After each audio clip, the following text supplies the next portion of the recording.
Hello, my video blog for July 2015. It's been a few months since I've done one, and I'm doing one now really because I have quite significant things to announce, to tell you, particularly those of you who enjoy my 4x4 shows. So I'm going to say right up front that if you're not particularly a fan of my 4x4 shows, well then stop watching now. What I have to say will probably be of very little interest to you.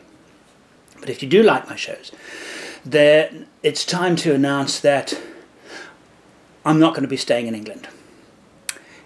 The UK has been a fascinating experience, but you know all the stories you hear about the UK, the British weather? Well,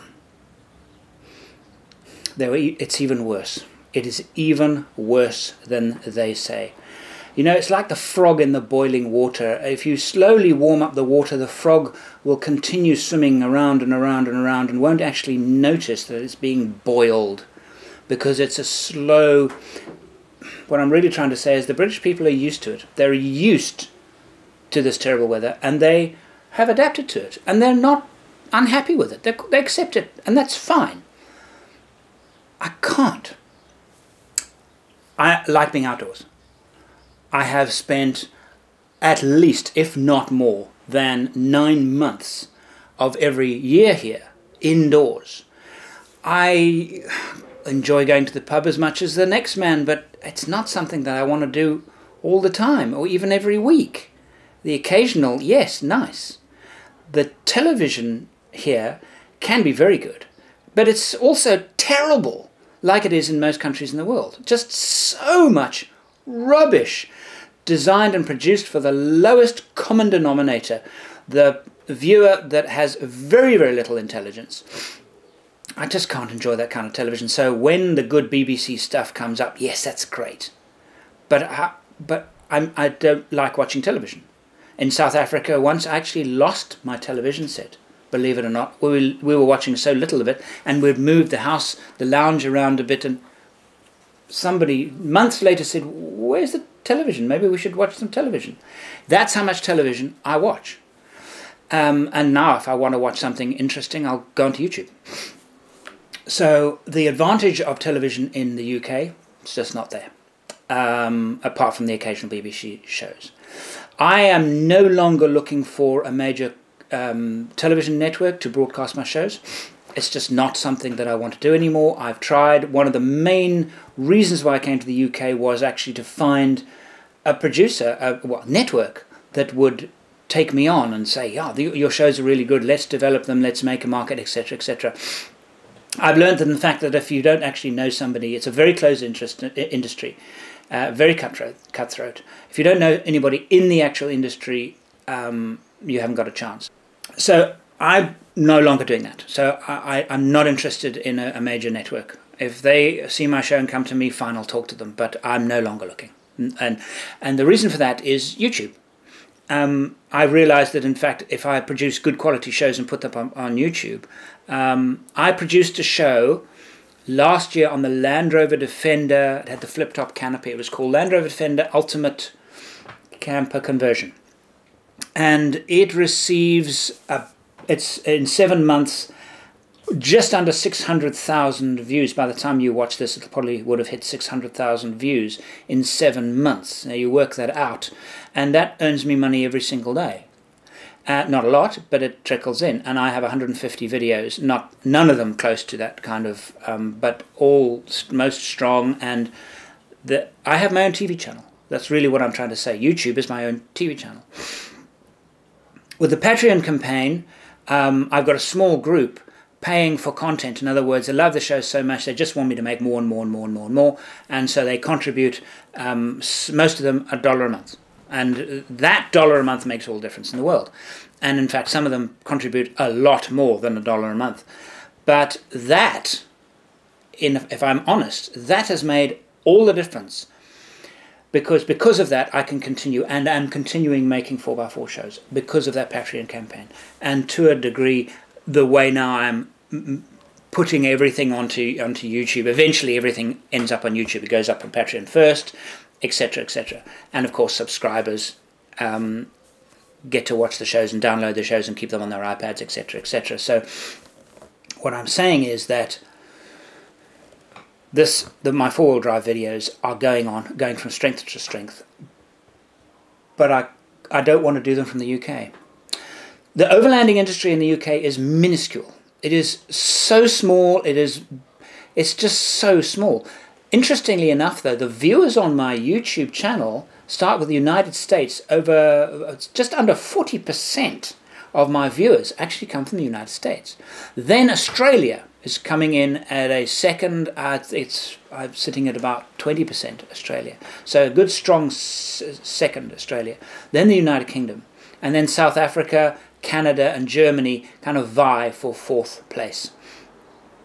And so I have a choice. I can't stand the weather here. I can't stand my lifestyle has changed so much that all of those things that I loved to do, I'm doing very little of them. I'm going back to Africa in 2 months' time to shoot a series in Zambia. Of course, I'm looking forward to that. But in England, for doing regular videos is a real challenge. And so while my stay here has been hugely educational, it hasn't really helped me make new videos. It's helped me market my videos, and that is significant.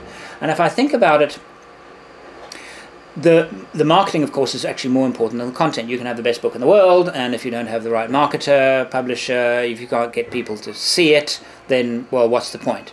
And the same with good videos. And what I've learnt in the United Kingdom is that how the first world people use the internet.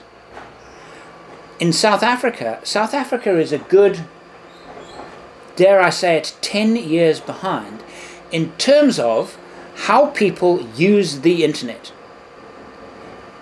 It is as fundamental as bread in the UK, and I know it is the same in many, many other countries, developed countries, including Australia, including the United States and Europe.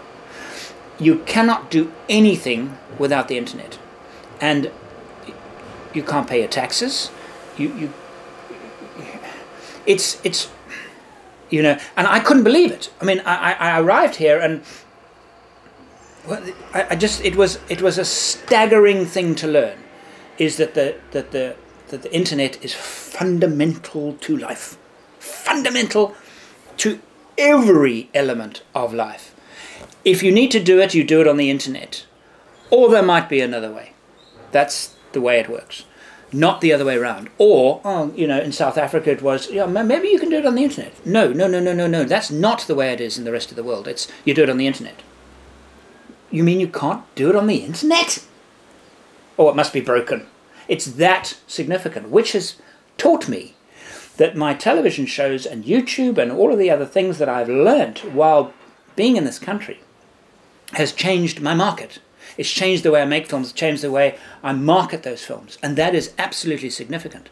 So while I moan and complain about the British weather and the fact that English people can't stand foreigners, that's another story altogether, my stay here has been fascinating, quite depressing in some way, but depressing because of the weather.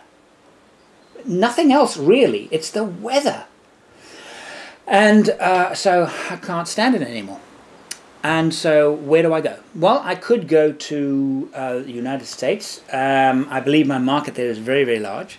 But to get into the United States is a long, drawn-out process. I think it would be quite difficult for me. And also the culture of the United States is very different. I'm English, and I'm much closer to the culture and way of living the people in South Africa or Australia or, you know, not even Europe. Europe is quite different for me, and the United States is even more differenter, if you know what I mean. And so while the United States business-wise I think would probably be quite good, I think it's also high risk, and at this time of my life I don't feel like doing another move. I like to think of wherever I move to will be my final move. And I'm an Australian citizen. My mother was born north of Sydney, and my father was born in New Zealand. I was born in England, and so I have to celebrate my ancestry. And that's Australian, and unfortunately I have to do that, and I have to show you this. This is, I hope it's in focus there, Vegemite chocolate. Vegemite, for you, those of you who don't know, is a vegetable extract. It's like Marmite. I'm trying to think of other similar. It's brown and it's quite strong smelling, and they have made a chocolate. Now I'm actually going to eat a piece of this chocolate. I must tell you, this has been in the house for 3 weeks. A bar of chocolate doesn't last 3 minutes in my house. This has been on the kitchen table, and people have been walking in and out of the kitchen, giving it a wide berth, literally. So I'm now going to eat a piece of this Vegemite chocolate. So here, Australia's contribution to international cuisine, Vegemite chocolate.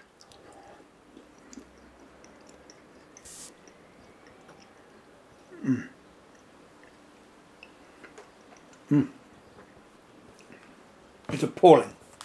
It is appalling. Oh my heavens. I will swallow it purely because I'm on camera. Oh heaven. Alright. I could wash it down with a Tim Tam. Now, this is Australia's other great contribution to international cuisine. These are the best biscuits. Oh hell.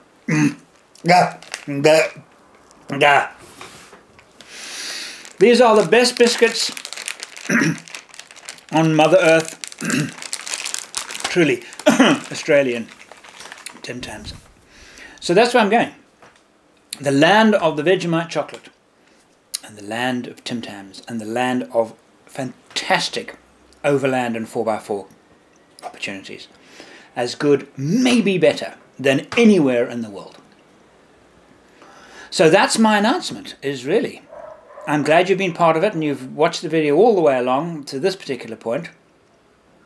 Oh my heavens, I have to go and wash my mouth out. Oh, the other very exciting thing that's going on is that I'm working together with ta-da, Overland Journal. Those of you who don't know this magazine, it's an American magazine.